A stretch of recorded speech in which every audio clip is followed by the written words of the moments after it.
I'm sitting. I get to sit for this video. Yes! What is up, you guys? It is Miranda. Welcome back to the Weekly Fangirl. Not our usual set. I've moved the camera a little bit. Felt like changing up the angle of the shot. Something different.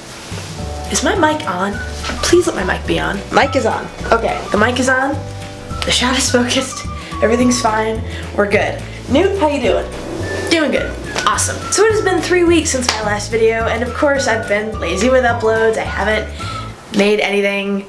Damn it. I promised you guys a Kong Skull Island review. I promised you guys an Iron Fist review. I promised you guys a Fangirl Reads. I'm delivering 2 out of 3 of those things this week. Starting with Kong Skull Island. Pros of this movie. Kong's cinematography, A+. Every shot was beautiful. Most of the set pieces in this movie actually felt real. Like the island felt like it was a real place. 10 out of 10, gorgeous. Next, the characters. Sam Jackson, out of his damn mind, and I love it. Tom Hiddleston, total alpha male. I dig it, I'm down. Brie Larson, this was a very cool, interesting feminist role for her. I can already see her as Captain Marvel, having seen her in this movie. Picture it, anti-war photographer at the tail end of Vietnam who does not give a shit what people think of her.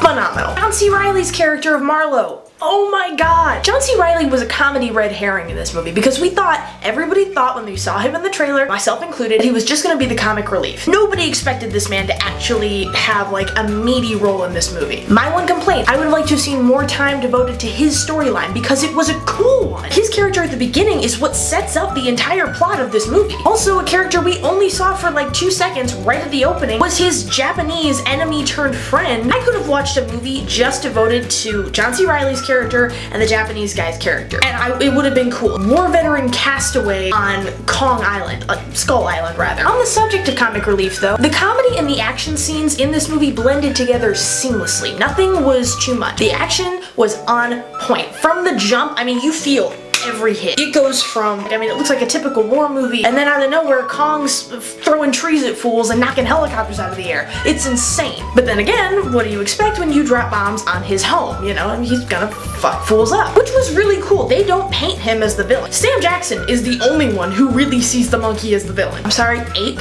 He's not, he's an ape. Is there a difference? I don't know. But yeah, the comedy scenes were great, the action scenes were great, the heavy emotional scenes were few and far between, but where they were scattered in, they were really, really good. This movie had some serious heart, which was, it was surprising. Last but not least, we had the end credits scene, which started out beautifully. All I could think of was 2013 Comic-Con Tom. Anybody else? Perfectly set up a Godzilla sequel, Mothra sequel, maybe some kind of Godzilla versus Kong thing. They're really running with the Monarch universe, so I'm really excited for this. Now some of the cons. Again, as I mentioned earlier, John C. Reilly should have been in this movie more, but I got a point from a friend of mine a while back. No one would have bought tickets if they tried to sell John C. Reilly in a dramatic role. That's why they threw him in the trailer. Oh, he's just gonna be in the movie for like 5 minutes. And he was, but he should have been in the whole movie. To be honest, I think that was the biggest problem with this movie, is that they didn't really know who they wanted to be the star. Tom got top billing. I thought that meant he was going to be the star of this movie. He was a star of the movie. He was not like the main guy. They didn't know if they wanted John Goodman's character to be the star, Tom's character to be the star, Sam Jackson's character to be the star, or if they wanted John C. Reilly's character to be the star. They didn't know who they wanted, so they just made everyone the star of this movie. Which wasn't terrible, but like, there were a lot of really good stories in there that all kind of,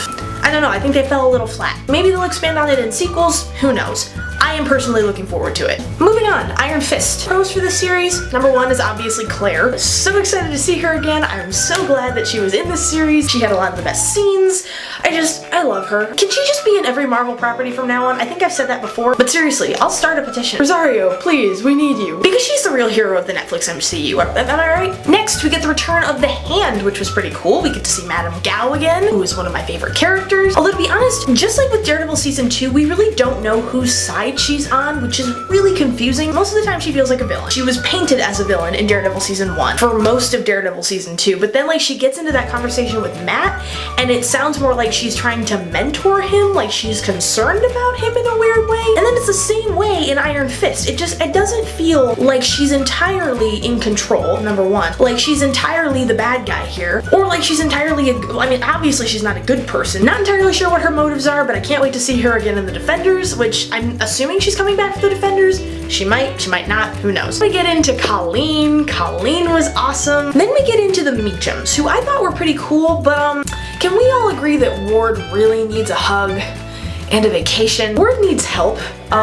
Save Ward Meacham, 2K17, because he's gone through some shit. He had to watch his father die horribly of cancer. He had to bury said father, lie to his sister about the fact his father was very much alive. For 13 years, he acted as his father's puppet, not making a single decision for himself, it felt like. That is so fucked up. For most of the series, he seemed like a villain, but like at the end of the day, is anybody ever really a villain or a hero in any of these series? It's just, Marvel keeps it really gray. It's like with Gao, again, Ward is not by any stretch a good person, but he's not altogether a bad person either. Like, you almost feel bad for him at the end of it all, but then at the same time, he killed his father twice, dumped bodies for his father, ignored the fact that his father's personal assistant was probably dead. He was willing to let his sister go broke if it meant he also got to go broke and start over with his life from scratch. Not to mention slamming his hand in a car door just to get a drug fix. I mean, that's a little fucked up. And there was trying to have Danny killed on multiple occasions. But then you think about all the shit that Harold put him through, and he's not a terrible person either. You know, he's done some fucked up shit. Oh, Ward,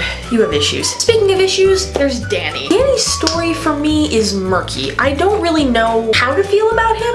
I'm not familiar with the Iron Fist comics. Let me just say that first and foremost. I've said it in previous videos, I'm not a comic book fan. I'm very much a movies and TV fan when it comes to Marvel. That being said, I think that there could have been more points made in Iron Fist that really weren't. They tried to touch on corporate greed for a little bit and how Danny was like detached from materialism and all that, and that he was trying to weed out corporate greed and corruption and Rand.